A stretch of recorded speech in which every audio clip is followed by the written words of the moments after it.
बिस्मिल्लाहिर्रहमानिर्रहीम। अस्सलाम वालेकुम नाज़रीन, आप यूट्यूब चैनल देख रहे हैं। मैं इमरान खान हूँ। इमरान खान साहब ने आज जेल से बड़े सख्त पैगामात दिए। पहले तो इमरान खान साहब की बहनों को मिलने नहीं दिया जा रहा था, सारा दिन वहाँ पे धक्कम पेल होती रही। हाई कोर्ट्स के ऑर्डर्स मौजूद थे, सलमान अकरम राजा साहब गए, उनको फिर भी नहीं मिलवाया गया और बड़ी सख्ती की गई पाकिस्तान तहरीक इंसाफ के कारकुनों पर। आज वहाँ पर टॉर्चर भी हुआ, तशद्दुद का निशाना भी बनाया गया कुछ कारकुनों को। तो ये पंजाब पुलिस की एक्टिविटीज़ हैं। अडयाला जेल का अमला है, वो भी बिल्कुल ताउन नहीं करता। अदालती अहकामात जो है वो हवा में उड़ा दिए जाते हैं। ये एक नॉर्मल रूटीन बनती जा रही है और ये कोई ऐसी चीज़ नहीं है जो जिसके ऊपर अब हैरत का इजहार किया जाए। इमरान खान साहब की बहनों को धक्के पड़ना, उन्हें बार बार वहाँ से गिरफ्तार कर लेना नॉर्मल चीज़ है। कल ये मरीम नवाज़ के साथ होगा या उसके किसी रिश्तेदार या बहन भाई के साथ होगा या बिलावल के साथ या बिलावल की फूफी ताई के साथ होगा, तो उसको ये ज़हन में रखना चाहिए नॉर्मल चीज़ है, कोई बात नहीं, ये होता रहता है। अभी पीटीआई के साथ हो रहा है, कल आपके साथ होगा। तो जो कुछ आप बोल रहे हैं ये आपको काटना पड़ेगा, मकाफाते अमल है। और ये जो हमारे इस वक्त मिलिट्री एस्टेब्लिशमेंट के साहिबान हैं, उन्हें लगता है कि वो हमेशा दूसरों को गंदा करेंगे, उनकी माओ बहनों को जलील करेंगे और उनको तकालीफ में मुब्तला करेंगे और ये कभी मुड़ के उन पर नहीं आएगा। ये सूद समेत आपको भी अदा करना पड़ेगा। ये जो आग आपने लगाई है ना लोगों के घरों में, ये आपके अपने मिलिट्री एस्टेब्लिशमेंट के जो करता धरता है ना, ये आप दुनिया में जहां मर्जी भाग जाएं, ये आग आपके दरवाजों तक आएगी। यहां इस जग में भी आपको जवाब देना पड़ेगा। परवेज मुशर्रफ की मौत याद है ना, किस किस्म की बीमारी उन्हें लग गई थी, किन हालात में उन्होंने अपनी ज़िंदगी आखिर में गुजारी। अल्लाह रब्बुल इज़्ज़त का कानून बड़ा सख्त है और फिर जाकर अल्लाह को जवाब भी देना पड़ता है जो मासूमों के साथ किया जाए। जैसे इंसानों को पकड़ पकड़ के अमेरिका के हवाले किया गया, जिस तरीके से कत्लेआम किया गया, सारी दुनिया जानती है। तो इमरान खान साहब ने क्या कहा ज़रा ये आप सुने। ये बड़ी इमरान खान साहब के बड़े स्ट्रेट फॉरवर्ड बयान आते हैं आसिम मुनीर के बारे में। वो ये कहते हैं कि इस वक्त मुल्क का जो कंट्रोल है आसिम मुनीर फर्द वाहिद के पास है। आसिम मुनीर इतना जालिम आदमी है कि एक ज़हनी मरीज है जैसे ये इमरान खान साहब ने कहा, आसिम मुनीर को कहा कि ये बहुत जालिम आदमी है और ये एक ज़हनी मरीज़ की तरह है। पाकिस्तान की तारीख़ में जितना जुल्म आसिम मुनीर ने किया अपने दौर में, इतना किसी और डिक्टेटर ने नहीं किया। ना इन्होंने बच्चे छोड़े, ना औरतें छोड़ी, ना बुज़ुर्ग और ज़ईफ़ लोगों को छोड़ा। फिर डॉक्टर यास्मीन राशिद की इमरान खान साहब ने जेल में एग्ज़ाम्पल दी, क्योंकि वो अपनी बहन एक बहन से वो मिले, उस्मा खानम से, तो वो बता रही हैं सारी बातें बाहर आकर कि डॉक्टर यास्मीन राशिद केस की उन्होंने मिसाल दी इमरान खान साहब ने कि वो कब से जेल में है और उनका कसूर क्या है। सिर्फ यही कसूर है कि उन्होंने कहा कि जी मैं पाकिस्तान तहरीक इंसाफ को नहीं छोड़ूंगी, और जिन लोगों ने छोड़ दिया पाकिस्तान तहरीक इंसाफ को, उन्हें आम माफ़ी दे दी गई। बुशरा बीबी क्योंकि इमरान खान साहब के साथ डट के खड़ी हो गई तो उन्हें कहते तन्हाई में रखा हुआ है। अब ये अपनी कुर्सी की खातिर कुछ भी कर गुजरेगा। ये आसिम मुनीर के बारे में इमरान खान साहब ने कहा कि आसिम मुनीर साहब अपनी कुर्सी की खातिर, वैसे कुर्सी का जो पुरानी एक आईनी मुद्दत है जो हमेशा से हमारे मुल्क में राइज है, उसके मुताबिक आसिम मुनीर साहब के 3 साल अब पूरे हो गए। ये उनका फेयरवेल का टाइम चल रहा है, बिल्कुल आखिरी चंद दिन रह गए हैं। इसके अंदर वो नॉर्मली आर्मी चीफ तमाम कोर्स में जाते हैं, इधर उधर जाके मुलाकातें करते हैं, अलविदाई मुलाकातें करके खुदा हाफिज करके वाइंड अप कर देते हैं। आर्मी चीफ नॉर्मली ये करते हैं इन दिनों में। लेकिन आसिम मुनीर साहब ऐसी कोई भी एक्टिविटी नहीं कर रहे। इसका मतलब है जाना जुना कोई नहीं उन्होंने, और वो पक्के होके बैठे हुए हैं। अब इमरान खान साहब ये कह रहे हैं कि ये सिर्फ अपनी कुर्सी की खातिर कुछ भी कर गुजरेगा। ये इस मुल्क में आसिम लॉ है। मुल्क की अखलाकियात ख़त्म हो गई हैं। जिस तरह सिक्योरिटी फोर्सेज आम लोगों को गोलियां मार रही हैं, जिस तरह हमारे साथ हुआ, पाकिस्तान तहरीक इंसाफ के कारकुनों को गोलियां मारी गई, जिस तरह मुरीदके में कत्लेआम हुआ, कश्मीर में जो कुछ हुआ अवाम के साथ, इसके पीछे सिर्फ एक आदमी है जो आसिम मुनीर है। यानी इमरान खान साहब का ये मानना है कि कत्ल व गारतगिरी के जितने वाक़यात हुए उनके पीछे आसिम मुनीर साहब है। देखिए, जनरल बाजवा ने बड़ा गंद मारा था पाकिस्तान की पॉलिटिक्स में। ख्वाजा आसिफ के बकौल जनरल बाजवा ने वो घटिया और इतनी ज़्यादा सियासत की कि ख्वाजा आसिफ जैसा सियासतदान भी अपनी सारी ज़िंदगी में इतनी सियासत नहीं कर पाया। तो जनरल बाजवा की बड़ी घटिया सियासत थी, लेकिन गोलियां उसके दौर में नहीं चली, इस तरह बंदों का इस तरह कत्लेआम उसके दौर में नहीं हुआ। लेकिन अब इमरान खान साहब कह रहे हैं जो कत्लेआम हुए ये सारे के सारे इमरान खान साहब ने उठा के आसिम मुनीर साहब के खाते में डाले। उन्होंने कहा जी बिल्कुल इसके पीछे सिर्फ एक आदमी है जो आसिम मुनीर है। पीटीआई किसी से बातचीत नहीं करेगी। अच्छा, अब ये जो मुज़ाकरात के हवाले से ढोल पीटा जा रहा है कि मुज़ाकरात किए जाए, हुकूमत को अंगेज किया जाए, एक कदम हुकूमत आगे बढ़ जाए, पीटीआई एक कदम पीछे हट जाए, एहतजाज की सियासत ख़त्म कर दी जाए, ये आजकल बहुत शद्द और मत के साथ ये बयानियाँ इमरान इस्माइल साहब और फवाद चौधरी साहब ये ज़्यादा बात कर रहे हैं और गुज़िश्ता चंद दिनों से ये बहुत ज़्यादा मुतहर्रिक भी हैं। इमरान इस्माइल साहब क्योंकि इतने पक्के सियासतदान नहीं हैं, वो इमरान खान साहब से उनके ताल्लुकात बहुत अच्छे थे, पुराने साथी थे, गवर्नर बन गए थे। लेकिन इमरान इस्माइल साहब वैसे भी कमज़ोर आदमी है, कच्चे आदमी है, फौरी तौर पे पैरों से निकल जाते हैं, तो वो बात भी बता देते हैं जो बात नहीं बताने वाली होती। तो इमरान इस्माइल साहब ने खुल के बता दिया कि हमारी तो एस्टेब्लिशमेंट ने मुलाकात करवाई शाह महमूद कुरैशी से और दीगर साथियों से, और वो राब्ते जो हैं वो मौलवी महमूद साहब के हैं, वो हमारे ये राब्ते वाब्ते करवा रहे थे। फवाद चौधरी साहब कभी ऐसी गलती या इस तरह की बात नहीं करेंगे। अब इमरान इस्माइल साहब और फवाद चौधरी साहब कह रहे हैं कि जी मुज़ाकरात करने पड़ेंगे, हुकूमत के साथ बैठकर बात करते हैं, अपोजिशन को इकट्ठा करते हैं, हुकूमत को इकट्ठा करते हैं, फिर एस्टेब्लिशमेंट के साथ मिलकर बात करते हैं। ये फवाद चौधरी साहब का फॉर्मूला है। इमरान खान साहब ने इसके ऊपर अब रिएक्शन दिया क्योंकि वहाँ बात हुई ना जेल के अंदर। उन्हें बताया कि जी बाहर मुज़ाकरात के ढोल पीटे जा रहे हैं और ये कहा जा रहा है और सुहेल अफरीदी को आपसे मिलने की अभी तक इजाज़त नहीं दी गई। तो इमरान खान साहब ने कहा जी कि पीटीआई किसी से कोई बात नहीं करेगी और मुज़ाकरात हमने इस जाली फार्म 47 की हुकूमत के साथ हम कैसे कर सकते हैं, इनसे बात करने का कोई फ़ायदा नहीं है। एस्टेब्लिशमेंट ने जब भी हमारे साथ बातचीत की या कोई एंगेजमेंट हुई तो पाकिस्तान तहरीक इंसाफ पर बातचीत के दौरान जुल्म मज़ीद बढ़ा दिया गया। ना ही फार्म 47 ना ही एस्टेब्लिशमेंट के साथ, यानी ये जाली हुकूमत के साथ भी और एस्टेब्लिशमेंट के साथ भी पाकिस्तान तहरीक इंसाफ कोई बातचीत नहीं करेगी। इमरान खान साहब ने कैटेगोरिकली ये स्टेटमेंट दे दिया कि तहरीक की तैयारियां करो, जाके जो करना है वो भी इमरान खान साहब ने बता दिया, वो मैं आपको आगे बता देता हूँ। लेकिन इमरान खान साहब ने यह वादे कर दिया कि कोई भी पाकिस्तान तहरीक इंसाफ ना तो हुकूमत के साथ बातचीत करेगी ना ही एस्टेब्लिशमेंट के साथ बातचीत करेगी। जो भी बातचीत होगी वो जो एक इत्तेहादियों का प्लेटफॉर्म बना हुआ है तहरीक तहफ़्फ़ुज़ आईन पाकिस्तान का, जहाँ पे अचकज़ई साहब हैं, अल्लामा राजा नासिर अब्बास साहब हैं और पीटीआई के दीगर लोग भी हैं, वो प्लेटफॉर्म अपने तौर पे बातचीत कर सकता है, एंगेजमेंट्स कर सकता है। लेकिन पाकिस्तान तहरीक इंसाफ सिर्फ उस प्लेटफॉर्म को सपोर्ट कर सकती है। डायरेक्ट किसी बातचीत का हिस्सा पाकिस्तान तहरीक इंसाफ ना तो एस्टेब्लिशमेंट के साथ बनेगी और ना ही हुकूमत के साथ किसी बातचीत का हिस्सा बनेगी। तो ये इमरान खान साहब का एक फैसला है। फिर इमरान खान साहब ने कहा कि तारीख में किसी सियासी कैदी को मेरी तरह नहीं रखा गया, मुझे कैद मंजूर है मगर आसिम मुनीर की गुलामी किसी हाल में कबूल नहीं है। कैद में मुझे मौत आ जाए मगर गुलामी किसी तरह कबूल नहीं करूंगा। अब ये इमरान खान साहब ने बड़ा कैटेगोरिकली कह दिया क्योंकि वो ये समझते हैं कि आसिम मुनीर साहब इमरान खान साहब को सरेंडर करवा के अपने गुलाम के तौर पे बाहर लाना चाहते हैं। वैसे आसिम मुनीर साहब को इस बात का शौक है, ये मैं ज़ाती तौर पे इसलिए जानता हूँ कि एक दिन आसिम मुनीर साहब ने 3 सहाफ़ियों का नाम लिया और एक चौथे सहाफ़ी के सामने ये कहा, अगर वो सहाफ़ी ये सुन रहे हैं तो वो इसकी तस्दीक कर सकते हैं अगर करना चाहें तो, नहीं तो फिर आसिम मुनीर साहब की रिटायरमेंट के बाद तस्दीक कर दें, तस्दीक तो इसकी हो जानी है। आसिम मुनीर साहब ने एक सहाफ़ी को ये कहा कि इमरान रियाज से मैं कदम बोसी करवाऊंगा जैसा कि कौन करता है, तलत हुसैन का नाम लिया था और भी 2 नाम लिए थे, मैं पर्दा रख रहा हूं, लेकिन तलत हुसैन का मैं इसलिए ले रहा हूं कि तलत हुसैन साहब सारी हदें अबूर करते जा रहे हैं, सारी हदें क्रॉस करते जा रहे हैं। तो आसिम मुनीर ने जिन 3 सहाफ़ियों का नाम लिया कि जैसे वो मेरी कदम बोसी करते हैं ऐसे मैं इमरान रियाज से भी कदम बोसी करवाऊंगा और उसकी नाक रगड़वाऊंगा। मेरा अल्लाह ना रगड़वाए तो किसी का बाप भी नहीं रगड़वा सकता।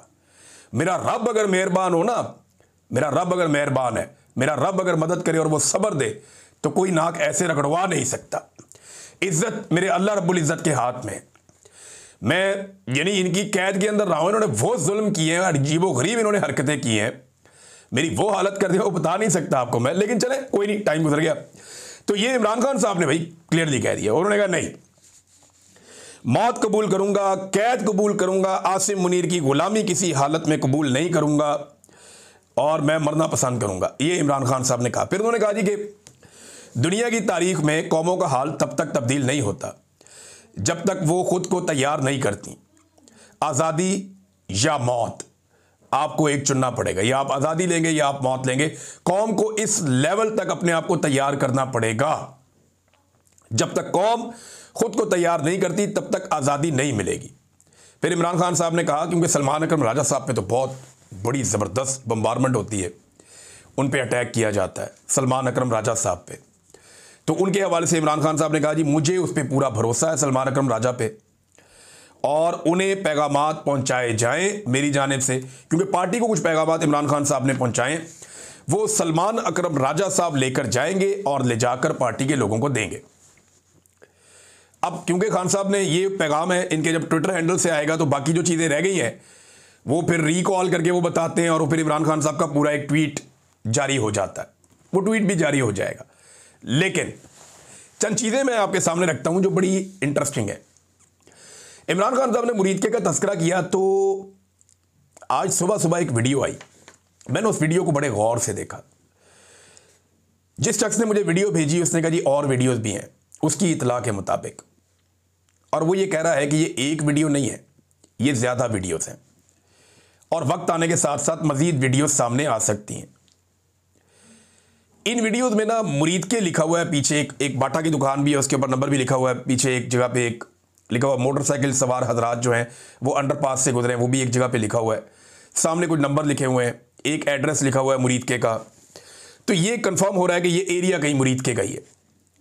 फिर वहां पे जितने बड़ी तादाद में पुलिस खड़ी है, जिस तरीके से उन्होंने हेलमेट और वो सामान पहना हुआ है, तो ये किसी मॉब को कंट्रोल करने के लिए पुलिस इस तरह का सामान पहनती है। तो मुरीदके में माजी करीब के अंदर जो एक बड़ा इंसिडेंट हुआ वो ये सानिया मुरीदके का है, जहां पे तहरीक लब्बैक के लोगों पर गोलियां चलाई गई। अब ये जो वीडियो है ये इतनी खौफनाक है, इसमें एक ट्रक नजर आता है और पुलिस वाले कुछ उस ट्रक के अंदर डाल रहे हैं, और आसपास जो है वो घेरा डाला हुआ है, पुलिस ने, गाड़ियां भी खड़ी हैं, और पुलिस वाले ही वहां पे मूव कर रहे हैं, इधर उधर आ जा रहे हैं। अब ये जो सिक्योरिटी फोर्सेस के लोग हैं इनमें कुछ सादा कपड़े वाले लोग भी हैं। एक मैंने बड़े गौर से जब क्लोज करके देखा तो वो ये दिखाई दिया कि एक बंदा है, अब जख्मी है या लाश है कुछ समझ नहीं आ रही, वो हिलजुल नहीं रहा, बिल्कुल उसके अंदर मूवमेंट नहीं है। उसको उठाकर पुलिस वालों ने ट्रक के अंदर फेंका है। अब इससे पहले कुछ लोग ये दावे कर चुके हैं कि लाशों को ट्रकों के अंदर डाल के वहां से मुंतकिल किया गया। ये बड़ा हौलनाक सूरत हाल है, इसके ऊपर जुडिशियल इंक्वायरी होनी चाहिए। क्या वाकई वहां पे इस किस्म का कत्लेआम हुआ है मुरीदके में कि एम्बुलेंसों की जगह ट्रक लाने पड़ गए बंदे लोड करने के लिए? देखिए सैकड़ों एम्बुलेंसेज मौजूद रहती हैं हर वक्त पूरे पंजाब में, और जब इस तरह का सानिया या वाकया कहीं होता है तो उससे पहले वो करीब पहुंचा देते हैं कि अब क्योंकि ऑपरेशन होना है या सूरत हाल ख़राब हो सकती है, लोग ज़ख्मी हो सकते हैं, तो ज़ख्मियों को और लाशों को यहां से मुंतकिल करना। तो एम्बुलेंसें तो वहां बहुत ज़्यादा थी, लेकिन इतनी ज़्यादा एम्बुलेंसेज के होने के बावजूद ये ट्रक क्यों इस्तेमाल किए गए, ये बात अभी तक समझ नहीं आ रही। ट्रक क्यों इस्तेमाल किए गए? जिन लोगों का वो काम है उन्हें वो करने क्यों नहीं दिया गया?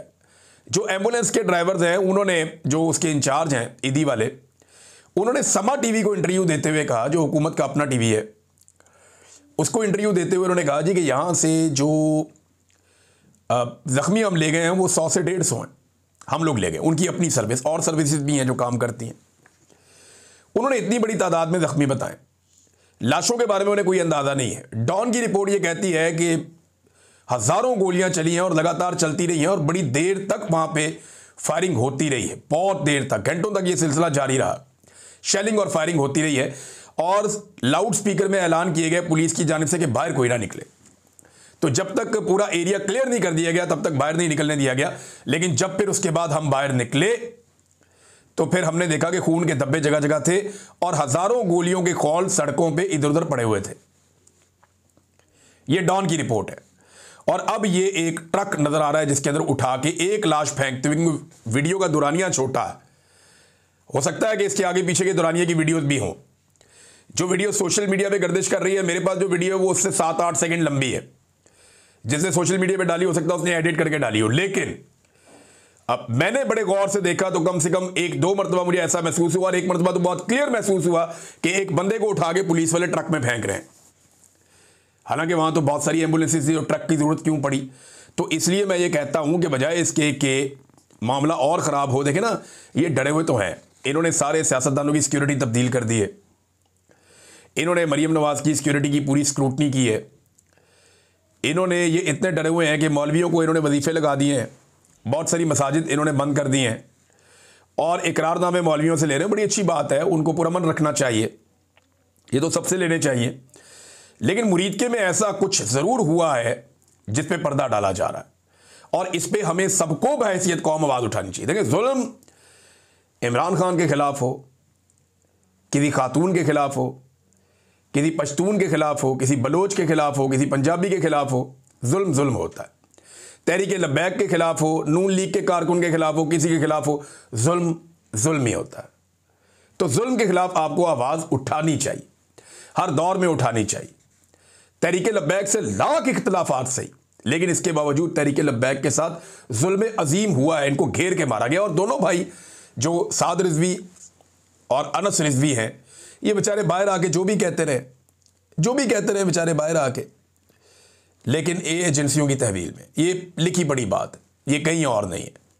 हो सकता है शुमाली इलाका जार से बाद में बरामद हो जाए, हो सकता है ये कहें जी कि हम कहीं चले गए थे, हम वापस आ गए हैं। अभी तक तो वो नहीं मान रहे, अभी तक तो वो डटे हुए हैं। और दूसरा, उनको अंदर रखना भी मकसूद है, वो इसलिए अभी उन्हें अंदर रखना मकसूद है क्योंकि इस वक्त जो तहरीक लब्बैक है उसके गुब्बारे में से हवा निकाली जा रही। पीटीआई का मैं आपको बता रहा था, कोई बंदा खरामा मिलता था, प्रेस कॉन्फ्रेंस करवा के बड़े खुश होते थे मिलिट्री एस्टेब्लिशमेंट के लोग, और तहरीक लब्बैक के लोग जत्था बना के आते हैं। ये हमला करने भी जत्था बना के आते थे, ये प्रेस कॉन्फ्रेंस करने भी जत्था बना के आते हैं। 20-20, 25-25, 30-30 इकट्ठे बैठ के कहते हैं जनाब कि हमारा कोई ताल्लुक नहीं है तहरीक लब्बैक से, हम जानते नहीं है जी, हमें माफ़ कर दें, हम इसके साथ कोई ताल्लुक नहीं रखना चाहते, पाकिस्तान जिंदाबाद, पाक फौज पाइंदाबाद, और जनाब अली हम वफादार रहेंगे, हम जनाब जैसे कहेंगे वैसे चलेंगे। पहले तो ये कस्में खाते थे, कुरानें उठाते थे, पहले ये कहते थे हम दीन के लिए काम कर रहे हैं, पहले ये कहते थे हम हुब्बे रसूल में ये काम कर रहे हैं, तो अब जनाब आप किस लिए काम कर रहे हैं? तो इस तरह के दावे नहीं करने चाहिए और इस तरह के ताने दूसरों को नहीं देने चाहिए कि वक्त आने पर आप बुरी तरह एक्सपोज हो जाए। तो तहरीक लब्बैक वालों ने ज्यादती जरूर की थी, लेकिन उनके साथ बहुत बुरी हो रही है। अभी मैं फिर आज देख रहा था बहुत सारे बंदे, जी मेरा भी कोई ताल्लुक नहीं है, मेरे अब्बू का भी कोई ताल्लुक नहीं है। वो दूसरा एक आ गया, कहता जी मैंने इलेक्शन जरूर लड़ा लेकिन मैं तहरीक लब्बैक से खुश नहीं हूँ, जी हम उनसे अपनी अलहदगी करते हैं, हमारा कोई उनसे ताल्लुक नहीं है। तो धड़ाधड़ उनकी जो है वो प्रेस कॉन्फ्रेंसेज करवाई जा रही हैं एक के बाद एक।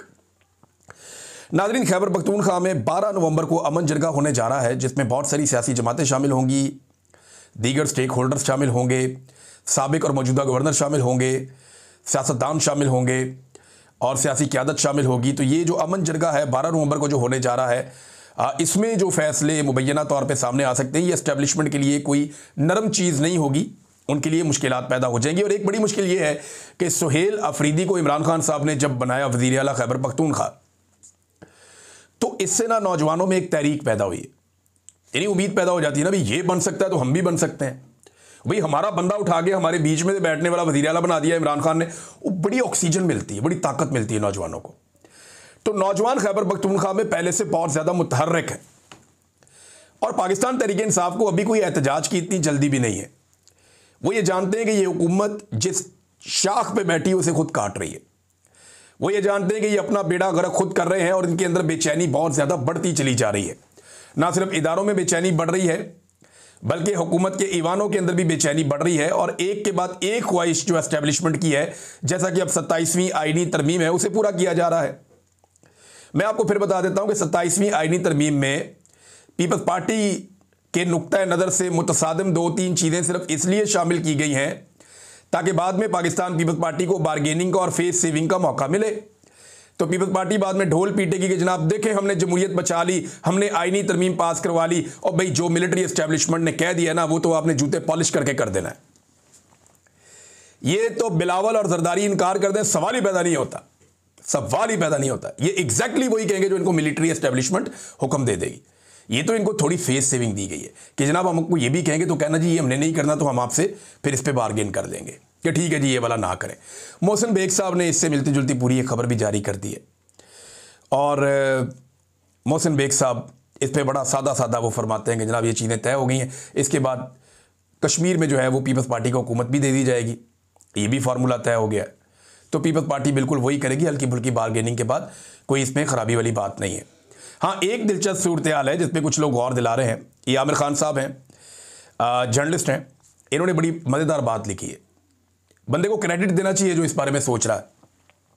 वैसे तो ये नंबर सबके सामने है। उन्होंने कहा 27वीं आईनी तरमीम में हुकूमत सेनेट में फंस जाएगी, वहां उनको 3 वोट मजीद दरकार है। अब उन्हें ANP को साथ में लाना पड़ेगा कि 1 वोट उसका पड़ जाए ML वली खान का, और 2 वोट फजलुर रहमान से लेने पड़ेंगे। PTI तो वोट नहीं देगी, तो फजलुर रहमान के 2 वोट लेने के लिए फजलुर रहमान साहब को फिर लचक दिखानी पड़ेगी। अच्छा, मैं आपको ये बताऊं, फजलुर रहमान साहब के अपने पिछली दफ़ा भी 2-3 सेनेटर उनके कंट्रोल में नहीं थे और अब भी नहीं है, तो वो सेनेटर तो जाएंगे उधर ही जहां एस्टेब्लिशमेंट उन्हें कहेगी। तो फजलुर रहमान साहब कोई ना कोई रास्ता निकाल के, कोई ना कोई गेम करके एक मरतबा फिर अपनी इज्जत बचाने की कोशिश करेंगे, लेकिन होगा ये कि फिर एक मरतबा आला कार के तौर पे इस्तेमाल हो जाएंगे। नाज़रीन, इमरान खान साहब को जो लोग मशवरे दे रहे हैं आजकल, उनके बारे में अलीमा खानम ने भी स्टेटमेंट दे दिया। उन्होंने कहा जी, फवाद चौधरी, असद उमर, इमरान इस्माइल और इन जैसे बेशुमार प्रेस कॉन्फ्रेंस करके पार्टी को मुश्किल वक्त में छोड़ जाने वालों पर अपना वक्त बर्बाद करना बंद कर दीजिए। इन लोगों की बात कीजिए जो शहीद हुए, जिनको मिलिट्री कोर्ट से सजाएं हुई, वो तमाम लोग जो 2.5 साल से अब तक जेलों में कैद हैं। इनके लिए आवाज़ उठाएं कि इनको इंसाफ क्यों नहीं मिल रहा। वो आम लोग जिनके घर बर्बाद हो गए, घर वाले फाकों तक आ गए, उनकी बात कीजिए। ये अलीमा खानम ने स्टेटमेंट दिया है। अब मीडिया के ऊपर किस किस्म की पाबंदियां हैं, बाकी चीज़ें भी हैं, मेरे पास खबरें कुछ, वो अगले वीलॉग में मैं आपके साथ शेयर करूंगा। इमरान खान साहब का तफसीली बयान भी आ जाएगा। अब तक के लिए इतने ही, अपना ख्याल रखिएगा, अपने चैनल का भी। अल्लाह हाफ़िज़।